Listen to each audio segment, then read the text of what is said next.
Amazing. We're working. We're good. Let's try that. Page 2.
Good evening. Thank you so much for being here. I'm Rabbi Lana Zilberman-Soloway, and next to me, future Rabbi Lisa Friedman.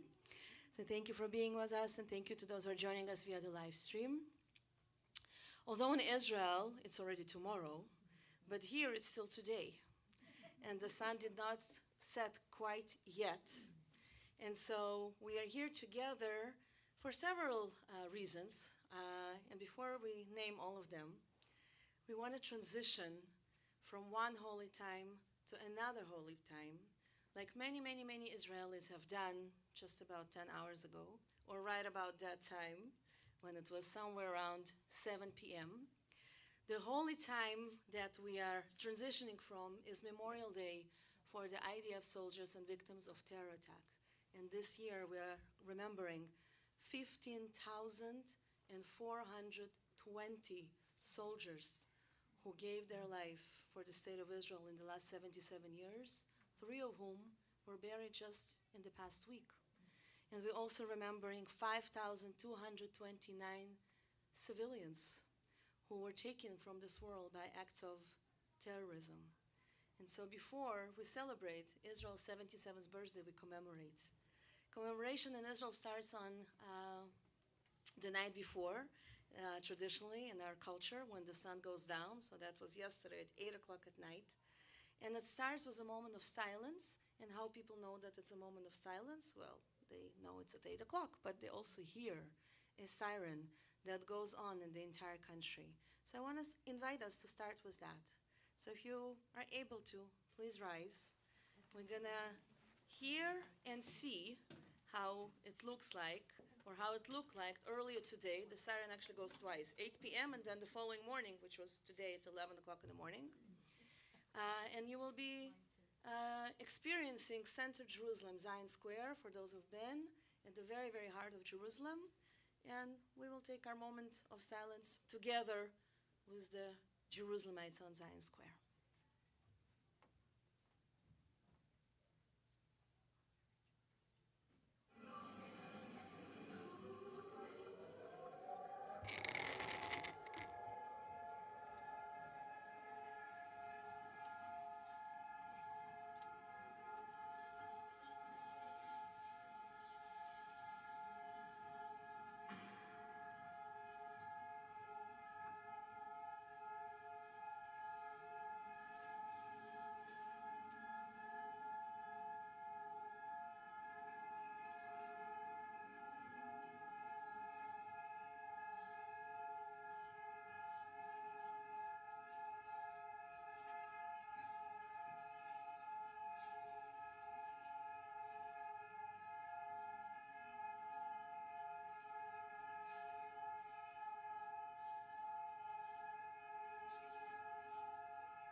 On page 2, there is a time for everything and a season for every activity under the heavens, a time to be born and a time to die, a time to plant and a time to uproot, a time to kill and a time to heal, a time to tear down and a time to build, a time to weep and a time to laugh, a time to mourn and a time to dance, a time to scatter stones and a time to gather them, a time to embrace and a time to refrain from embracing, a time to search and a time to give up, a time to keep and a time to throw away, a time to tear and a time to mend, a time to be silent and a time to speak, a time to love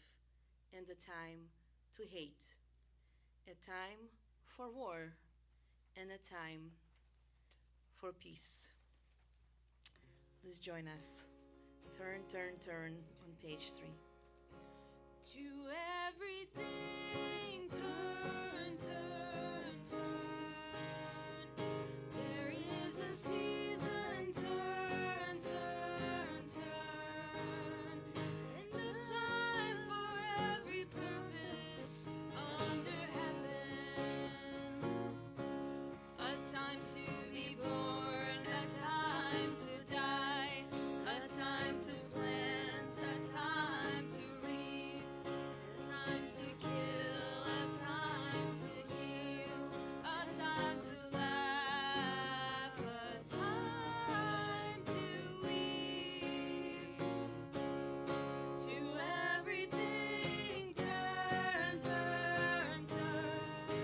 There is a season, turn, turn, turn. And a time for every purpose under heaven. A time to build up, a time to break down, a time to dance, a time to mourn, a time to wash away stones, a time to gather stones together. To everything, turn, turn, turn. There is a season, turn, turn, turn. And a time for every purpose under heaven. A time of love, a time of hate, a time of war, a time of peace, a time you may embrace, a time to refrain from embracing. To everything, turn, turn, turn. There is a season, turn, turn, turn. And a time for every purpose under heaven.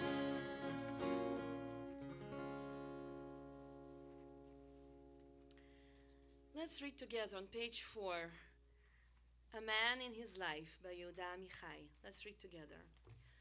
Listen, a man in his life has no time to have time for everything. He has no room to have room for every desire.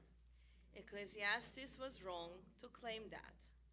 A man has to hate and love all at once, with the same eyes to cry and to laugh, with the same hands to throw stones and to gather them, make love in war and war in love, and hate and forgive and remember and forget, and order and confuse and eat and digest, what long history does in so many years.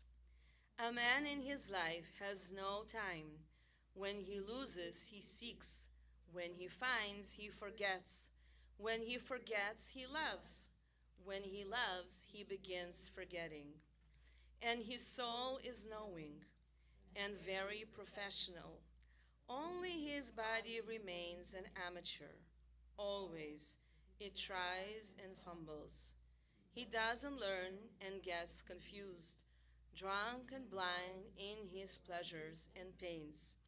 In autumn, he will die like a fig, shriveled, sweet, full of himself. The leaves dry out on the ground, and the naked branches point to the place where there is time for everything.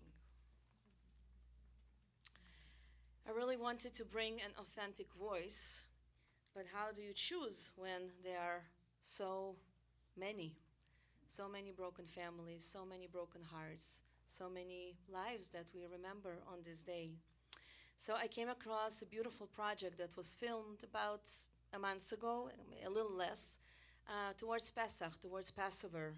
Shira Ruderman, who runs an NGO that invests a lot in building relationships between the Israeli society and North American Jewry, interviewed four mothers, four bereaved Israeli mothers who lost their loved ones in various circumstances. Actually, three lost their loved ones, and one was a mother of a hostage, Elia Cohen, and Elia fortunately came back to us last February. And she speaks with each of them about the theme of freedom and how can we celebrate this year. And I found that very, very palpable. We don't have time for all of them, so we will just listen to Rachel Goldberg-Polin talk about her son Hirsch. And I'm happy to share this with anybody who wants, and you can hear all four of them. Each is very, very moving in her own way.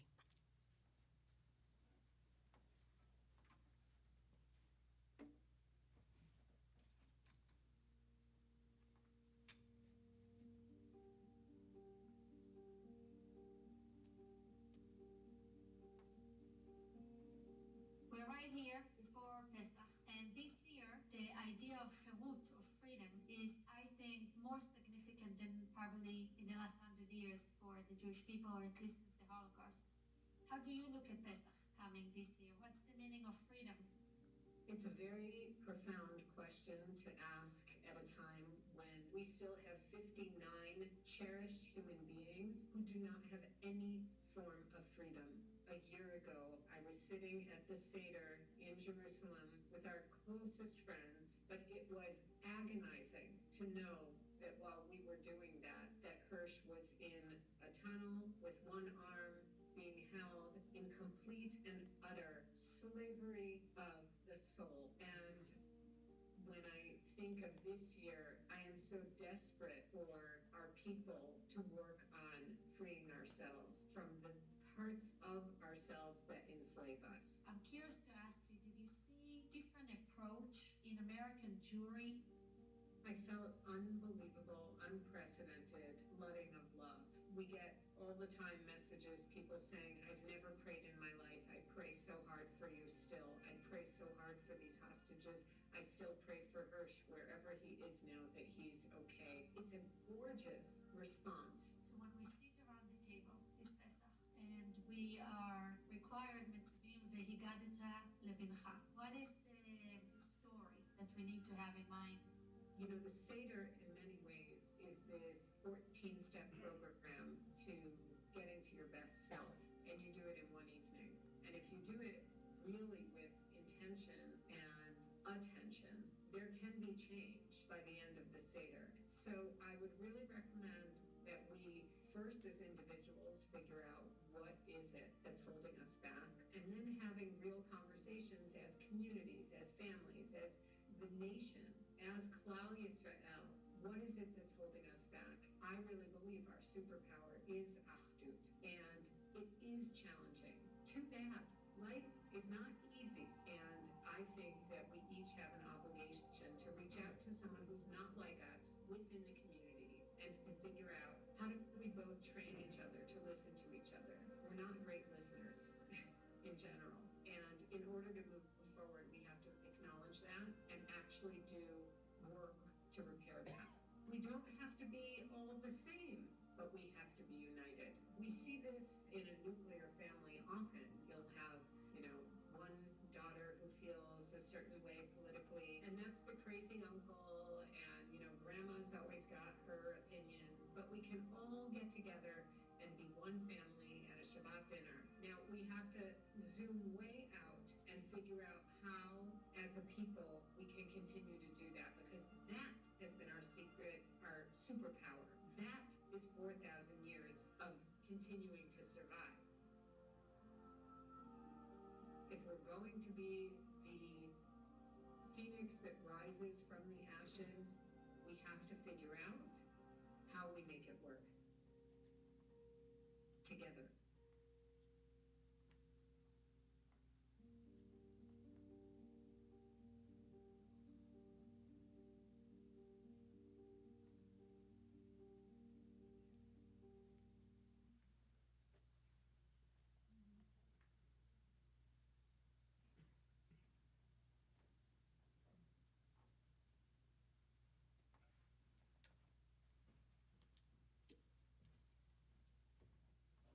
What's really beautiful about this project is that each of these mothers chooses to remember their son by sharing with the world something that they learned from their son, and then try to be like them and also give this gift to the entire world, which I found very moving, and I hope you find this moving as well. And yeah, 3 more for later.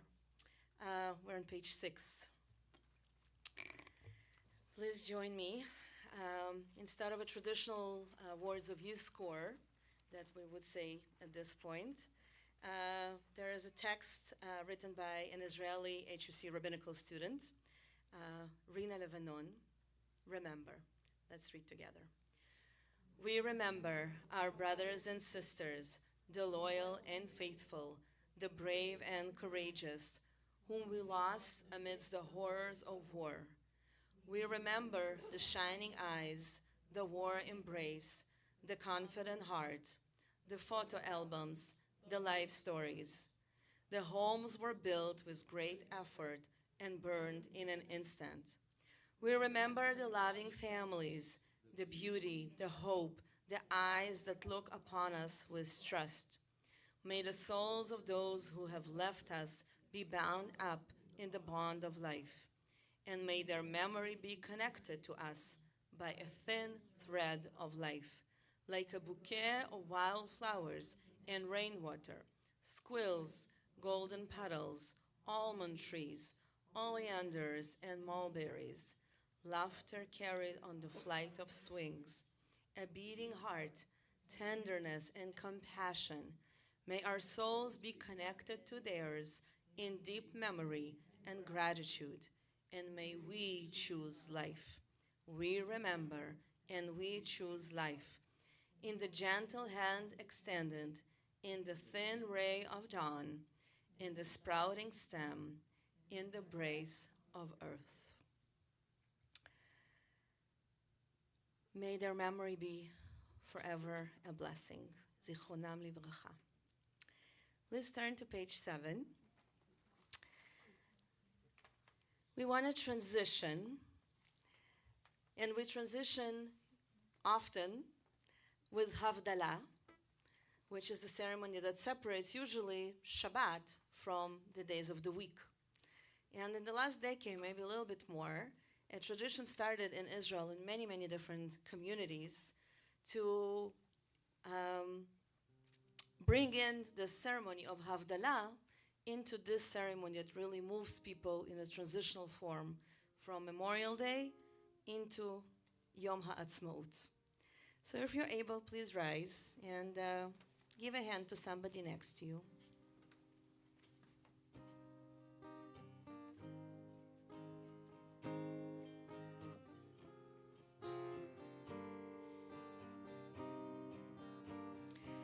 We will sing the regular melody, and in between, we're going to read some intentions,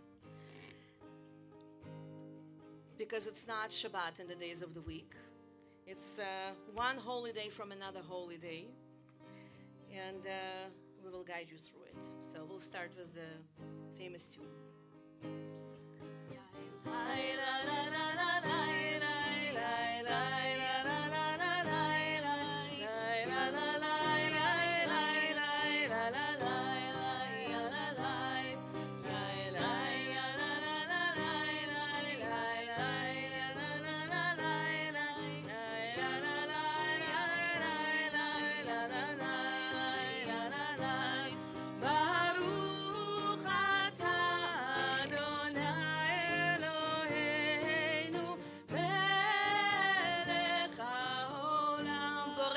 laughing.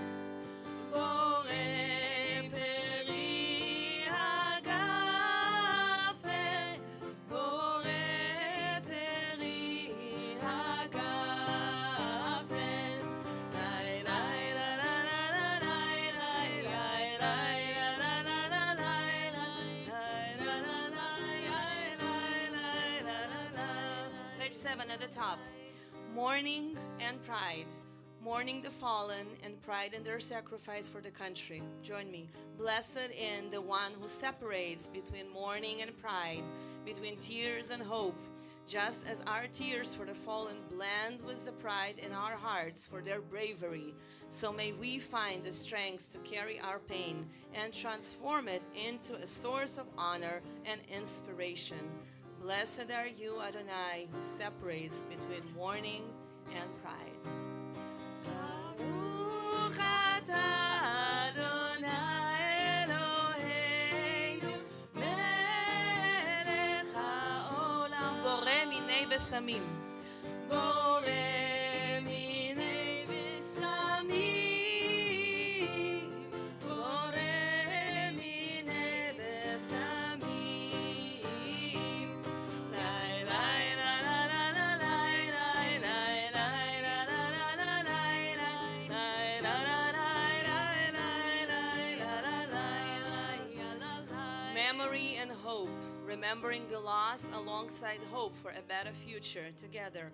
Blessed is the one who separates between memory and hope, between the past and the future. Just as memory is forever engraved in our hearts, so does hope illuminate our path forward. Through memory, we build hope, and through hope, we strengthen memory. Blessed are you, Adonai, who separates between memory and hope. Baruch atah Adonai Eloheinu, melech haolam, boreh meorei ha'esh, boreh meorei ha'esh, boreh meorei ha'esh. Lai lai la la la la lai lai lai lai la la la la lai lai la la lai. At the bottom of page 7, personal and collective. The personal mourning of bereaved families and the collective joy of nation together. Blessed is the one who separates between private mourning and collective joy, between the pain of the family and the celebration of the nation. Just as each family bears its personal grief, so the entire people share in the joy of independence. We seek to weave personal sorrow with national celebration into a unified tapestry of identity and memory. Blessed are you, Adonai, who separates between the personal and the collective. Baruch atah Adonai Eloheinu, melech haolam. Hamavdil ben kodesh lekodesh. Hamavdil ben kodesh lekodesh.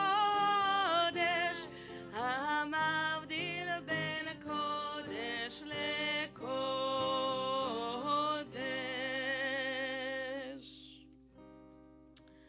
If you turn with me to page 10.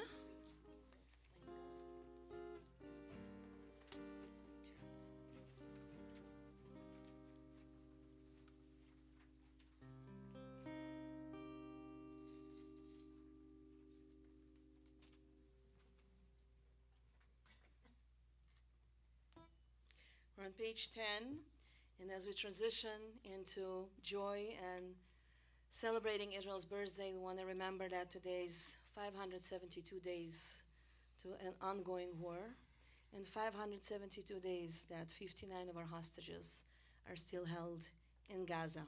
And as we've been doing here pretty much all the way through since October 7th, we want to think of our brothers and sisters that need to come home. So join us if you can, with the words or with a a tune or with an intention. Acheinu, at the bottom of page 10. Acheinu, kol bet Yisrael, Achyoteinu, kol bet Yisrael, hanetunim בצרה ובשביה, העומדים בין בים ובין ביבשה.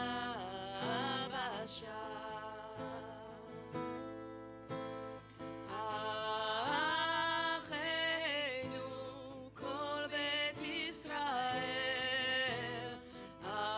אחיותינו כל בית ישראל, הנתונים בצרה ובשביה, העומדים בין בים ובין ביבשה.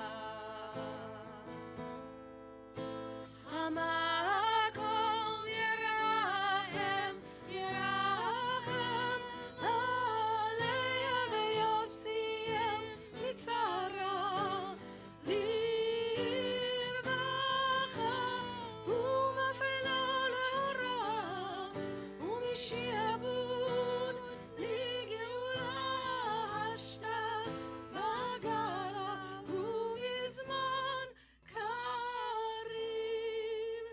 ואמרו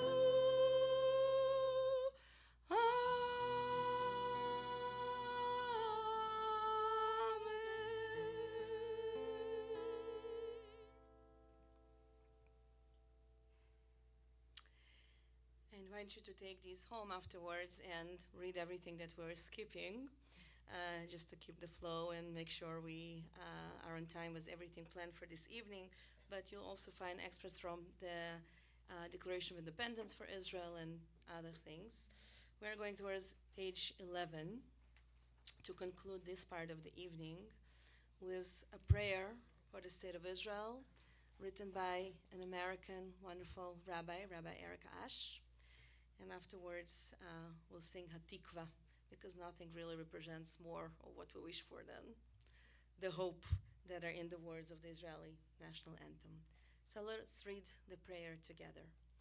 Sovereign of all the world, shield Israel beneath your protective presence. May all the inhabitants of Israel know physical safety. May they find the comfort of community as they grieve together. May they experience a renewed love for their country and its people.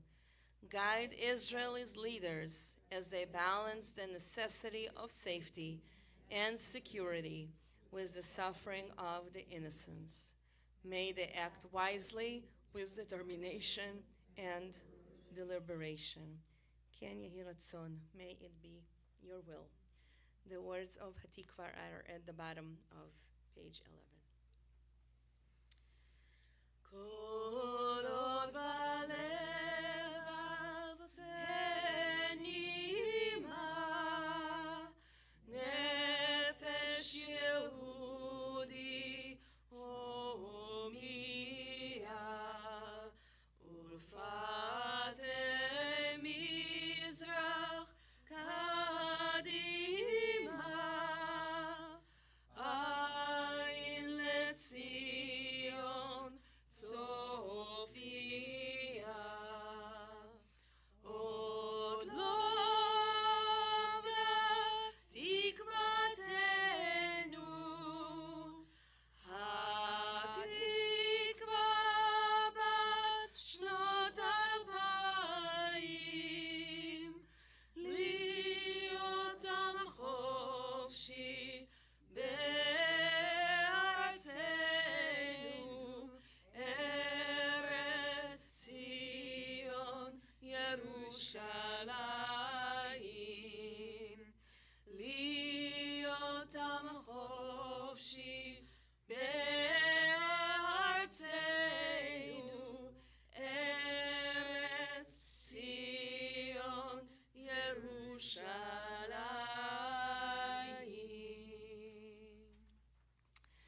Please be seated.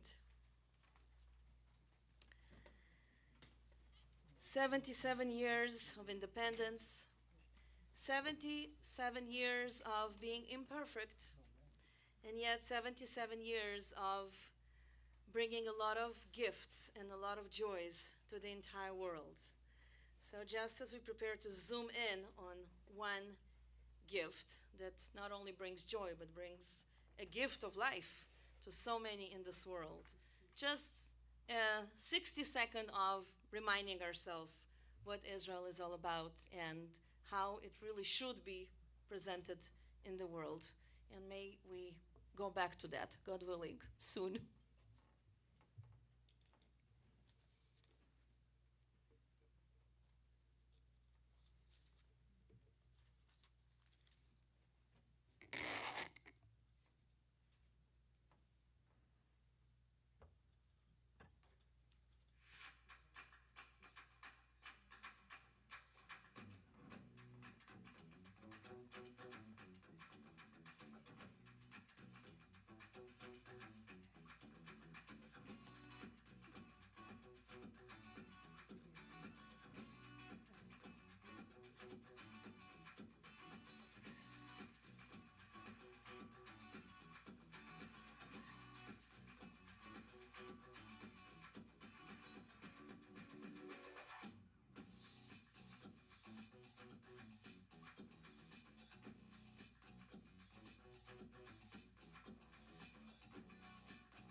I am happy to invite Marlo Landes to present our program and our speaker. Can we put 2 chairs up there?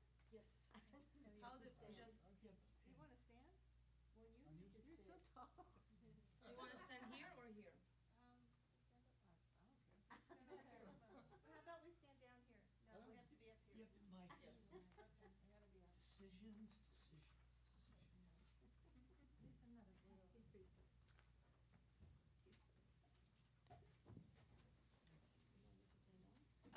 In a minute, yeah. We have the high chairs. Yeah, let's use the high chair. Yeah. I'll bring it. See if these are working. It's about the live stream. People are testing. No, still no. This is fine. It's my family. You want to stand? We'll stand. Yeah, it's We're We're gonna getting have a the- conversation. Hello. Why are you sitting in the high chairs? Okay, we're gonna.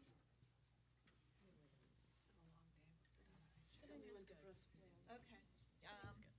Yeah, I'm gonna take this. thank you. You don't want to sit? It's been a long day. A lot of time in the car, so we've sat a lot today. Either closer.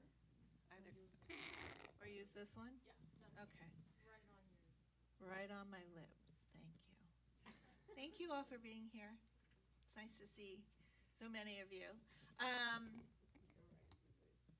Hagi, welcome to Los Angeles in the Thank you 2 for having days here. He leaves tomorrow for Seattle for a medical conference. So when I learned that he was coming, I went, you have to come to Los Angeles. I've been blessed that I've been able to mesh my deep connection to Israel with my professional life. My professional path has been varied, but with a few constant variables. Tikkun Olam, the Jewish world in Israel. 8 years ago, my husband, Stephen, and I traveled with Orami to Israel with Rabbi Paul and with, not Rabbi then, but Rabbi Lana. Knowing about Save a Child's Heart, we took a group to the children's home, and it changed my life. I knew right then that this is where I wanted to be. So 6.5 years ago, when Jack Mayer, who's also a partner here at Orami, retired, it happened, and I haven't looked back. My 2 worlds together because of Orami and Save a Child's Heart share many values, specifically working to make the world a better place. Thank you to Rabbi Paul and Rabbi Lana for giving SASH a place to share our story and to highlight Israel in a different light, the light of hope and her humanitarian side. I had the pleasure, with many of you in the room, to meet Hagi when I took a group to Israel with our co-president, Margie Rosenbluth, who's here tonight. And we had the honor to be there when the new hospital, Children's Hospital, was dedicated. And we also had the honor of watching this man operate on a 1.5-year-old child. I don't know whose it is. Oh, done. So we will begin. What I thought was the best way to tell the story was to give you an overview of Save a Child's Heart. We're going to have some photos of the kids playing up here, some of the children, and then go into a discussion. So we can ask Hagi, and he can share things about himself and about Save a Child's Heart. And then we'll have time for questions and answers. And he's very open. We've been spending a lot of time. We've had amazing conversations. And it's been a really wonderful couple of days. So Save a Child's Heart is an Israeli-based NGO, a non-governmental organization celebrating our 30th anniversary. Our mission is to improve the quality of pediatric care for children in partner countries and supporting centers of competence in these countries because every child deserves the best medical treatment available regardless of race, religion, gender, nationality, or financial status. We save lives of critically ill children who suffering from heart disease in countries where access to pediatric heart care is limited or non-existent. So through bringing children to Israel for medical care, performing missions abroad, and training medical personnel, and bringing hope to families, communities, and countries. Today, we have treated over 7,600 children, saved from 72 countries, have trained 160 plus medical professionals, and have done 124 missions abroad. Pretty amazing. So, yeah, it's amazing. So, Hagi. Yes. Before we get into how you got involved with Save a Child's Heart, I'd like you to share your road to becoming a cardiothoracic surgeon and why a doctor and why cardiothoracic medicine. See? Told you That's a surprise. Surprise. And so I must speak to the mic? Okay. So, hi everyone, and thank you so much for having me here. And am I on call? My journey started, sometimes it's, you're not choosing the job choose you, and I'm a proof of that. And don't ask me why, I really don't have an answer for that. But I remember when I was 5 years old, I've been told always that I used to run after my grandfather, which we were very close to each other, and tell him that I'm going to be a surgeon. Not knowing what it is, I don't have doctors in the family. I never was introduced to hospitals. I was very sick child when I was born. I was born with very difficulty in breathing, and you can all see that I had a scar here because I had tracheostomy, which means that my airway was open so I can breathe. That was when I was very, very young, even to a way that they told my parents, wait for the morning, but I'm not sure he's going to make it. And I made it somehow, so maybe this is somehow influenced me, yes or no, I have no idea.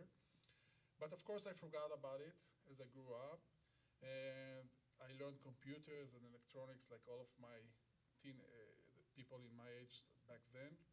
And of course the army afterwards, and one more year in the army, and then the big trip, and then everything. And like every other someone who tried to find himself on the world, I remember having these thoughts, what am I going to do when I will grow up? And from out of nowhere, I just woke up one day and said, I have to be a surgeon, cardiac surgeon. and I really, really cannot point out where it came from. I really don't know, and that's what happened. So, as of course you all know, to go into medical school, it's not so easy. I tried for 1 year, and I was not able to go into, and somehow I kept going, which is very strange. So I started learning biology, and after the first year in the University of Jerusalem, I finished the first in my class, and I was able to choose whatever I want. So I went to medical school, and from the moment I entered, I knew that I'm going to be a pediatric cardiac surgeon. And again, I cannot point out why have I chose that or whatever. And I did my medical training, and then I came to Wolfson Center. And maybe it's all meant to be, really, because, and I met Professor Schachner, who built the department. And during our training, like, you pick 2 weeks where you want to be. And I said, you know what, let's see what Wolfson is all about. Let's do the 2 weeks, and then we will see other hospitals, of course, as well. But in the end of these 2 weeks, Professor Schachner called me, and he was the guy who is not asking questions. He tells you what to do. And I remember it like it was yesterday. He said, listen, this is the end of August. On the 1st of October, you are coming, and you're starting. And I was saying, what am I starting? Or what? He said, you have like 6 to 7 years, then you will graduate, and you will be, and I was, what? And so the plan was planned already. No one asked me. And I was a good boy, probably, so I listened to him. And I joined the department in the 1st of October, and I stayed there since then. So I did all my training at the Wolfson Center. From the beginning on, I trained on adults and pediatric. And it turned out that I'm the only surgeon in Israel who does today adults and children. I continued my training in Toronto, in Canada. Again, I did 1 year in adults and 1 year in sick kids for pediatric. And I went back to Israel. And make the long story short, my boss. That was my next question. Yeah, my boss for 15 years, I came, called me, and I said, okay, so you're going to give me the pediatric unit, which is a smaller one, and you are going to stay responsible for everything. And he said, no, we're going to switch. And I was, what are we going to do? He said, we're going to switch. I will stepping down. I will take the pediatric unit, and you're going to be responsible for everything. And luckily for me, it's your boss, so it's not so easy, because especially in medicine, the boss is your master. Like, what he says, you do. You don't ask questions. So for 15 years, I heard, and basically whatever I learned, it's from him. And suddenly, I should be the one who is responsible for everything. So we changed, and I find myself, and again, it's the last thing I planned, or the youngest surgeon to become the head of department in Israel. And that's what's always, I find it a little bit funny, because sometimes there are those people who are chasing their goal, and they're very focused, and they know exactly where they want to. I was not one of them. And I'm sure of that. And I remember that it used to bother me, because sometimes maybe that's what happens when you so young achieve. Because I remember waking up sometimes and asking serious questions. I mean, how come I made it to this point and I never planned it? So it makes you wonder from time to time. And luckily for me, I'm enjoying and loving what I'm doing. And as you know, most of you know about Seva Child Heart, it's such a wonderful organization. It's such a wonderful place. It's such a win-win for everyone. I'm lucky that I'm able, and our organization is able to present Israel in such a nice way. And I've been around, and I've seen organization, and I've seen many rich, famous hospitals doing missions to places. Nothing is like Save a Child Heart. And I want to give you a small example, if I may. Please. Just for you to emphasize and to understand what does it mean, the Jewish spirit, the tikkun olam that we are doing, the atmosphere. Like when those kids are coming from wherever they come from, as you heard, from more than 17 and more countries now to today, and they come with heart problems. But if one of them has a problem with his leg or with his eyes or ears, I always call my colleagues, and I take the phone and I call whoever I need, orthopedic or whatever, and I never, and I really mean it, never heard no. I called my friend and said, listen, this guy, I fixed his heart, but he doesn't walk very well. Can you treat him? I never heard who is going to pay for that. I never heard we don't have time for it. Leave me alone from this project. I don't know where he came from, I don't care. I never heard anything like that. I always heard, sure, bring him over, I will do that. And I think this is summarized very well what all this organization and Israel and the hospital is all about. Like it's really emphasized the spirit of the organization and us, the Israeli people, the Jewish people, that it's amazing story to be told about cerebral heart. So whenever you come to the building and you've seen it, Wolfson, it's not the biggest hospital in Israel, it's not the richest one, it's not in Tel Aviv or in Jerusalem. It's small peripheral hospital treating the working people, the blue collar people, the rough in life. And in this small place, without the facilities, without the money, without the investment, grew something very humanitarian, very down to earth, very simple in its goal, which is let's save kids because we can. And that's why I'm so proud of it, and that's why it's so easy to be connected to the organization, because we really mean good and we are doing good, and that's it, no extra. That's why it's so nice.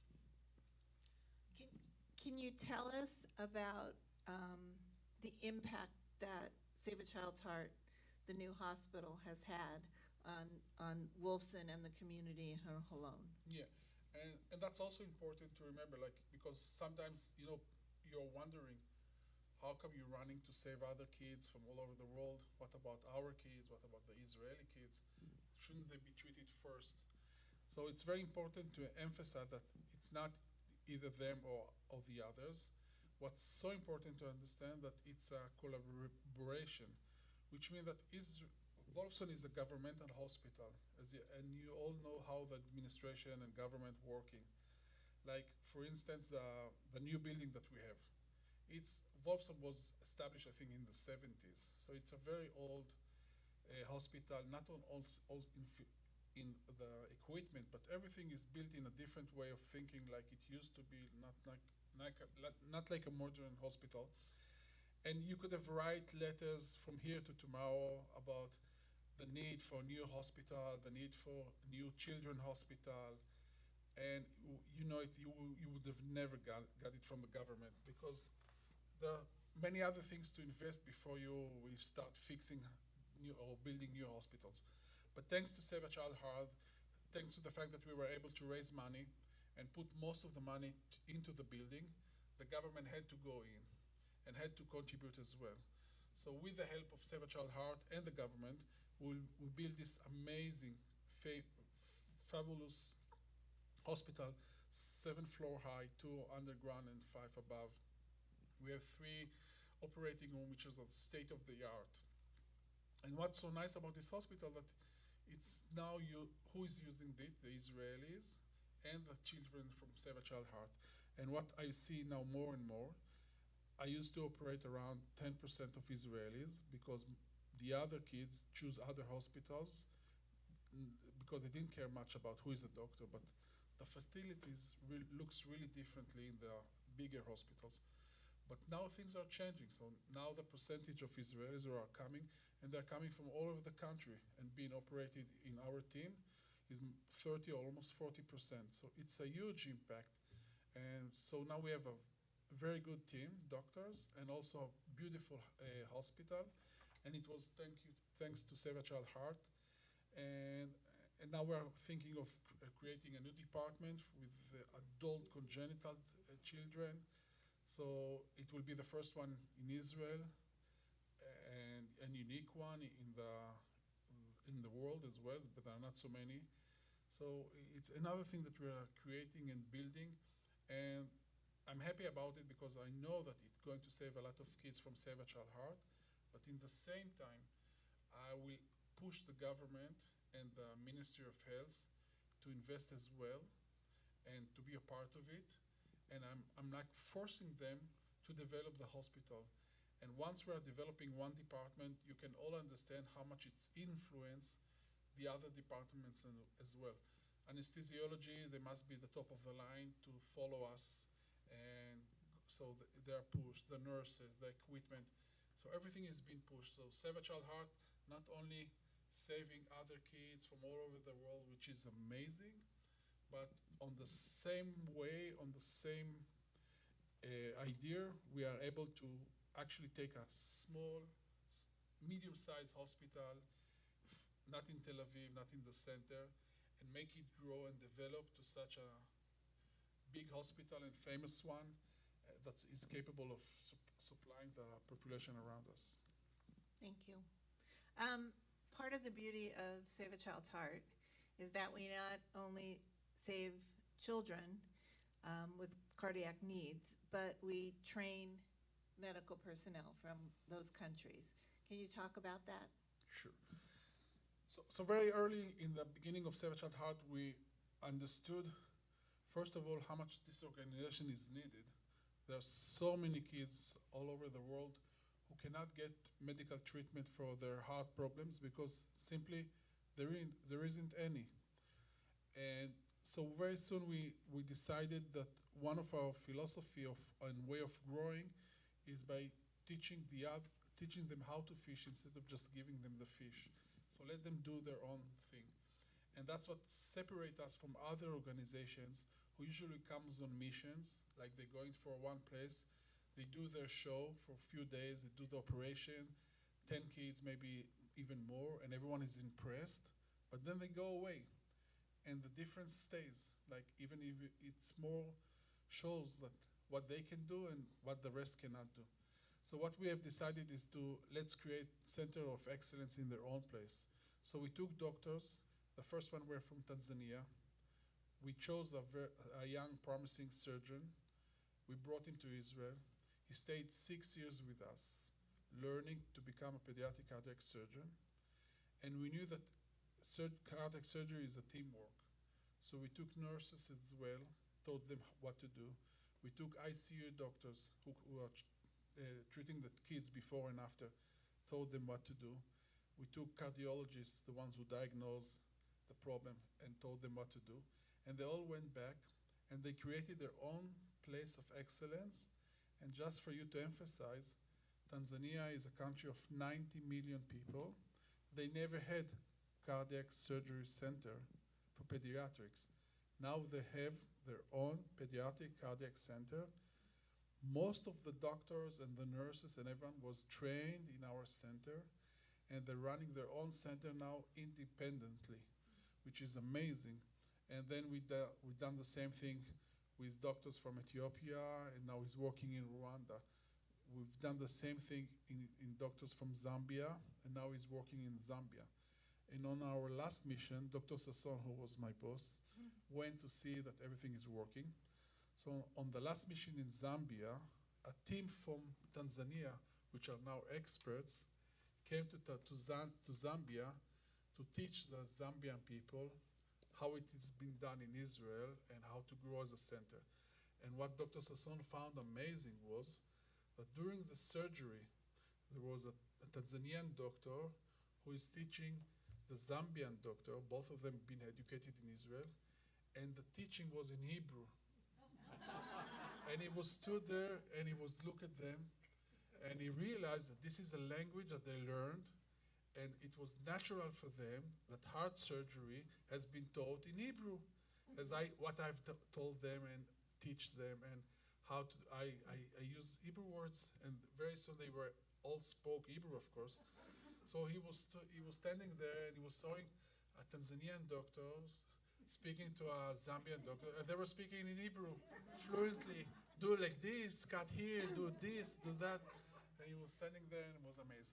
So this emphasized a little bit the fact that we are giving our knowledge happily, and it's reinforcing us, and of course it's reinforcing those countries that you create center of excellence and independent in their own countries, which is amazing, and we are growing exponentially and from day to day. It's pretty fabulous. Yeah. So October 7th happened. The world changed. Israel changed. We changed. Save a Child's Heart changed. Can you talk a little bit about that? Yes, and I'll choose my words. Sorry. October 7 was a wake-up call, sad wake-up call for all of us, Israelis, Jews, and the people of Israel. Because such Save a Child Heart and many organizations and many people in Israel and also in the kibbutzim around believed and hoped that we are making a change. I used to remember that I was asked many times during my lectures, and what do you think Save a Child does? And I said, we used to operate on around 40% of our kids used to come from Gaza Strip and from the Palestinian Authority, 40%. And I remember that we always used to say that we are feeling like we are spreading seeds of hope. That I always thought that if in one village there is a sick kid, everyone knows about him. Oh, the guy, this child who doesn't grow, he's very sick, he looks very bad. And suddenly he disappears, and he comes back after 2 weeks, a month, and he's healthy. And the question is, what happened to you? And his answer will be, of course, my heart was fixed in Israel. I was really hoping that that's a seed of peace that we're sending for our neighbors. And maybe there's someone who was thinking something, and then he said, you know what, I saw this kid, maybe I will not do it. Maybe I will change my way. And that was our really belief. And 7th of October came. And like it hit us all, like it happened. And we really tried, and we approached our friends all over. I mean, we've been in very good contact with them. And sadly for me to say, we didn't get any cooperation from neither one of them. And I'm talking about doctors who were in direct contact with us. We used to accept babies from the Gaza Strip on a regular basis, even when the border was closed. Ambulances with babies were crossing, were get happily treatment in our facilities, thinking that we're doing the humanitarian thing to do. And we felt okay with that, and we really thought that it can make bridges, it can make change. And sadly for us, the realistic of life, or I don't know even how to call it, hit us all in the face. And it's hard to understand it and wake up in the morning and knowing that your neighbors don't like you. And nothing has changed, basically. And it's very sad, realistic. I hope that in the future it will change. And maybe we will start seeing different things. But so far, it doesn't. So for the meantime, the kids that are coming, they stop coming from enemy countries, because first of all, the borders are now borders and they are closed. In the past, before 7th of October, Save a Child Heart knew how to cross those borders and how to bring kids. And I used to have kids that from enemy countries, kids that we were not able to stamp Israeli stamp on their passport, because otherwise they would never go back home. And I used to have kids from strange countries that I had to look on the map where they came from, and also from other countries that they don't want to mention. And they came and they had the treatment and they were all happy and went back home. So unfortunately, now we cannot treat those kids because the borders are closed, and they're completely closed. And in the future, let's hope that things will change again. I will say that on October 7th, we had a full house. of children from Africa. We had residents living in the house. From that day until today, we have a full house. So there are children in need, and even in the midst of all the rockets and all the sirens,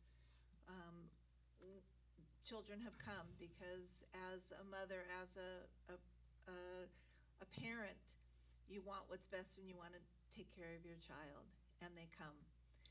And I think also something to emphasize, which I found it very nicely, when the war started, I approached all my residents who are coming from all those countries and told them, hey, go home. We are in war now. We are used to hear the siren and run to the shelter. And for us, it's not natural, but we are used to that. They came from, they don't know what it is. And for my surprise, neither one of them went home. They all say, we are staying with you. And I found it very supportive and motivated. So they all stayed in Israel during the rough beginning of the war and stayed with us, went down to the operating room during the sirens and everything. So that's very nice that all of them stayed. Neither one of them got scared or said, I'm leaving and I don't know when I'm coming back. It's pretty incredible. So I'm going to end on and then we'll people can ask questions, and I hope you will. But you have 4 children. Does having children impact you as a pediatric cardiac surgeon? So, each one finds his own way, how he works, and on doing things. For me, it's very hard to see the kids and operate on them, especially when you become a father and you have your own kids, and sometimes they're in the same age or so.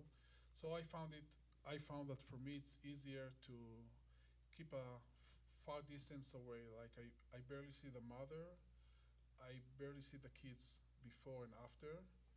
I mean, I do see them in the ICU, but in a far distance away, because you can understand that you need to function. Heart surgery is a tough profession, and sometimes you have to function under pressure and fix things that goes wrong. And the last thing that you can, for me, to have is like to remember the face of the mother who is waiting outside, or to remember the smile of this child that I'm operating on. So I found my joy in, that there is this moment on Sundays usually where the bus come with a new group of 10 kids who are coming out from the house, and there is a group of 10 kids who are healthy now and going on the bus and smiling and happy and go away. So sometimes you can find me on a safe distance from far away, seeing the groups that are going and seeing the groups that is coming, and this fills me with joy and happiness, and that's my way of staying. If I would see the child or the mother in the street, I would not recognize her, and I'm very good with that because it makes me able to wake up in the morning, go to the OR, find this 2.5 kilos baby waiting for me, and actually open his chest, which is Amazing. So on that note, so 7,200 plus children we've saved from 72 countries. It costs approximately $15,000 to save one child, and that includes all their travel, they live in what you can relate it to a Ronald McDonald house, where you have you could have children from 7 countries there with their mother. The young ones with their mother, or an older one will come with the nurse. The mothers cook in this home. I can tell you the smells, and it's incredible. For those of us who have been there, and all the children are playing together, and it's beautiful and wonderful. So we're very proud of what we do. We also cover the costs of the medical interns, as well as the medical teams that come, the residents. And it's really a blessing, and I hope you all are proud to see Israel in this light, and to know that Israel is really changing the world, one person at a time, one child at a time. And this man is a saint in what he does, and we are very blessed to have him as part of Save a Child's Heart. So please, is there anything else that you want to say before? No? Did I do okay? So if you have questions, please ask them. He's here. He's happy to answer anything If I can. if you can. Yes, you may, definitely. Sorry, Campbell. Questions?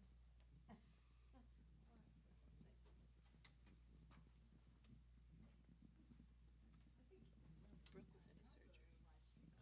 She was in a surgery. So my question is, you send these interns back to their home country. Who is building the facilities, and are they state-of-the-art like in Israel and No, it's Africa.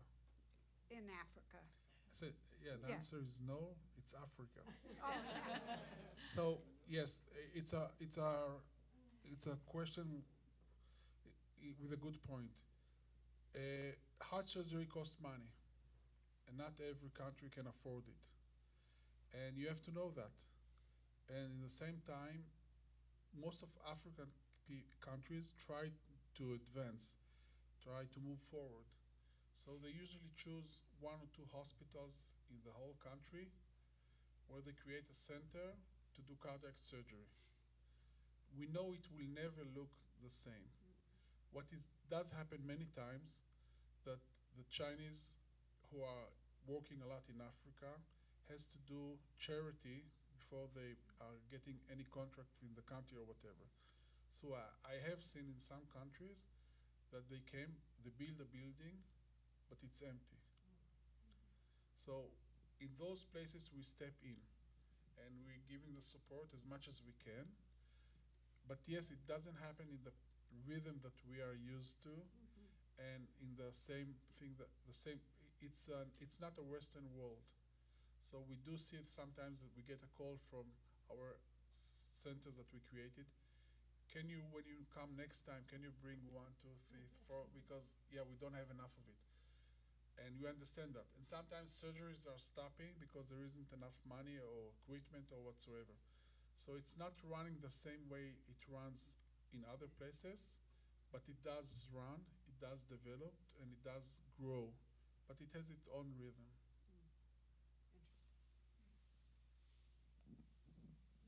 One thing I will say, can you hear me on this one? Is that, and Hagi can address it as well, when we go into a country to do evaluation missions to really evaluate the children, there could be 400 children lined up with their parents because they hear that Save a Child's Heart from Israel is coming. And there's such a need.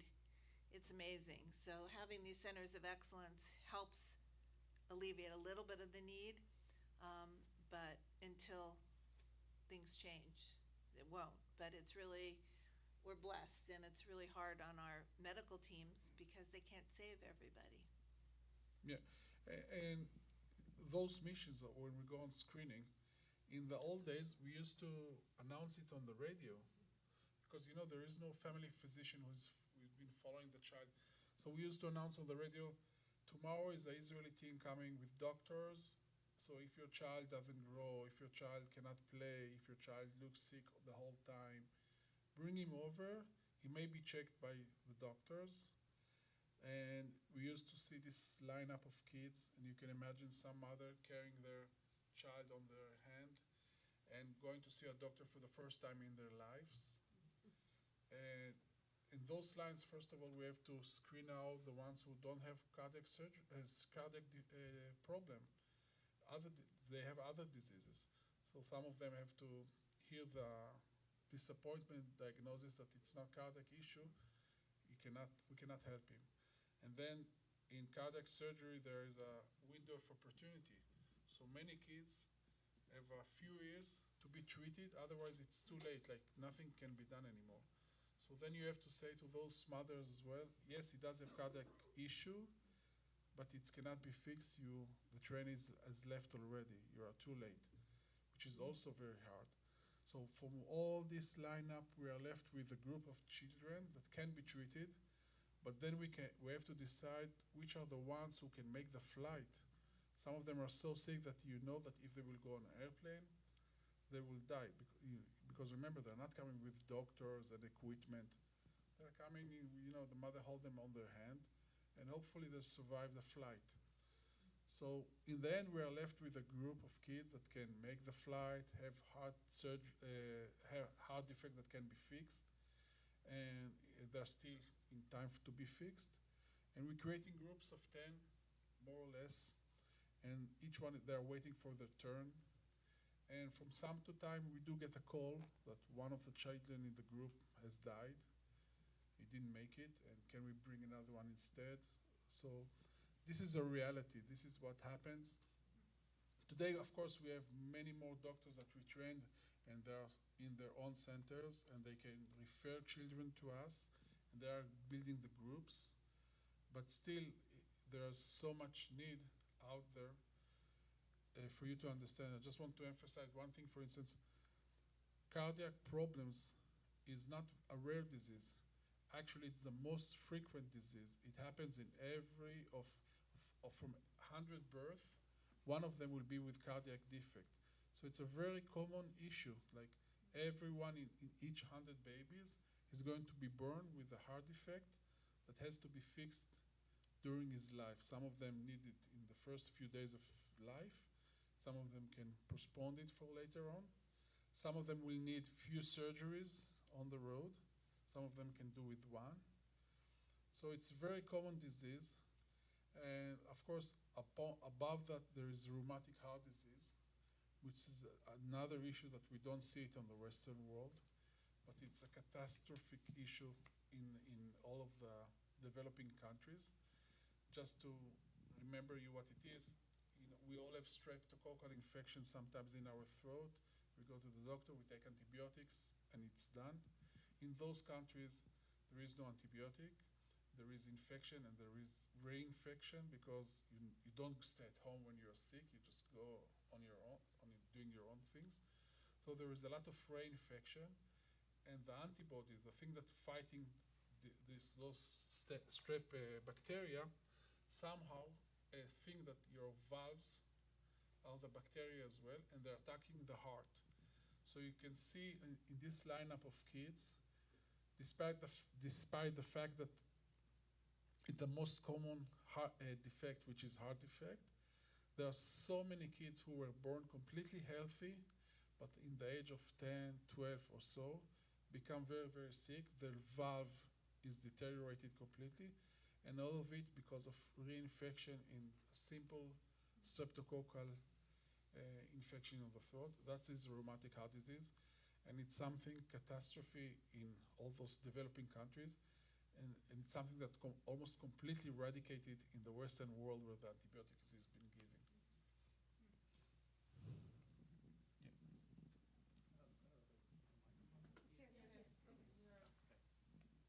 Hi, thank you for all you do. I know that cardiac care has tremendously changed over the last 25 years. It used to be for adults that if you had a bad valve or heart problem, they'd open your chest and do the surgery. And now so many of the can be treated with catheterizations. And I was wondering if that's also true with children. Yes. So it is evolving, it is developing. Dr. Hagi, one of our staff member, is an invasive cardiologist, which means that he's not only diagnosing the problem. There are some diseases, not all of them, part of them. For instance, if there is a hole in your heart, if it's small enough and if it's in the right place, you may avoid surgery.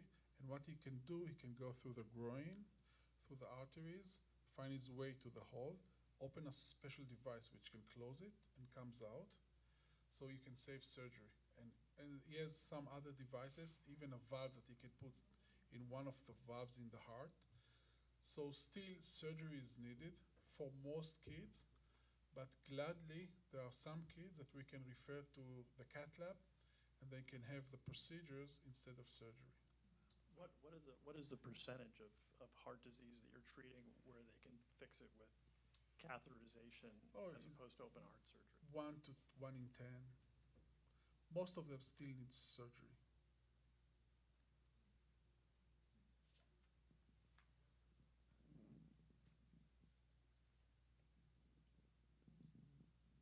I don't know how many medical schools there might be in places where children are being sent, but is it possible also to train people in medical schools so that they can learn some of these techniques? No, but even if the Western world, you have to finish medical school first and then find a residency, which means find a place that does those things and learn from them, from their experience. And I hope that in Tanzania, what they are doing now, they're taking graduates, local graduates, and they teach them, and hopefully, very soon, they will be able to tell us, we have a new doctor, and we taught him everything, and he's now running the program with us. And speaking Hebrew. Yeah. Maybe he won't. But yeah, that's the idea. That's exactly the idea, that we are teaching the teachers, that the ones we are teaching, we are very hope that they will become the teachers in their own place with their own students, and we will be able to stand the second and the third generations and to continue the way. Very good. Thank you. There's no other questions. Anybody? Oh, Rabbi Paul. How has the wars affected the support for the hospital and the Save a Child's Heart population? Have you been turning away patients? No, but in the beginning it was rough because the sky were closed. You remember there were no flights almost. And I must emphasize that one of the only companies who continue flying to Israel was Ethiopian Airlines, which is amazing. So it was another problem that was created, and it took us like almost a month to understand what's going on. But more or less after a month, we start sending those kids from many other countries, first to Ethiopia, and then from Ethiopia, they came to us. So they did a big flights around the world, but in the end they made it to Israel, and they went back afterwards, the same thing, to Ethiopia, and then from Ethiopia spread back to all of Africa. So as Mal said, we were able to open Save a Child Heart very early in the beginning of the war for the other kids from all over the world, but it was a big problem in the beginning to just fly them over. And we had to try and get the kids that were in Israel home. Yeah. So it was a challenge. Did that answer your question? Lisa? I have a question.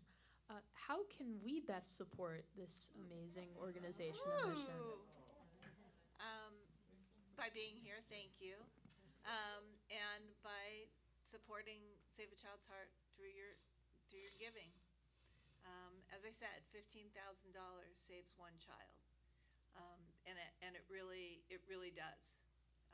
The cost. It's a little bit more depending on where they're coming from Africa, but we're working to really change that and hopefully continue to treat it any child that needs it. But that's it, and spread the word, because people don't know about us. And when you talk about Israel, you hear so many other things, but talk about this amazing organization that I'm telling you, you can ask many of us who have been there, you walk into the home and you walk into the hospital, and not only do you meet the Israeli staff, but you meet the residents and those that are being trained, but you see these children, you see this beautiful child from Nigeria, or this child from Ethiopia, or this child from the Ivory Coast. I got a call I'll tell you a quick story, and it's in support. My cousins, a first cousin of mine, and his wife and her brother were going to Israel for the first time. And I said, you have to go to Save a Child's Heart. And I set up a visit, and my colleagues in Israel did what they do. It was amazing, and it was, my cousin Kathy's brother works for an NGO, and he works out of the Ivory Coast. And that we happen to have children from the Ivory Coast there. So it really was an amazing connection. He got back, it blew their minds, and it was wonderful. got back to the Ivory Coast, and he got a call from a colleague in Burma. I think it's Burma. It's a country we have not saved children from yet. We don't have diplomatic relationships with them, and that's the other piece that's so beautiful about Save a Child's Heart, is the diplomatic relationships that are formed because of what we do. And his colleague said to him, I have 3 kids who are in need of heart surgery. I don't know what to do. And they may be our 73rd country. So spread the word. Yep, spread the word. Yeah, we can show off. Look what Israel is doing, and we have something very nice to show. So I think it's very important. And we love to host you when you're in Israel. So this is very special that I made him come to LA.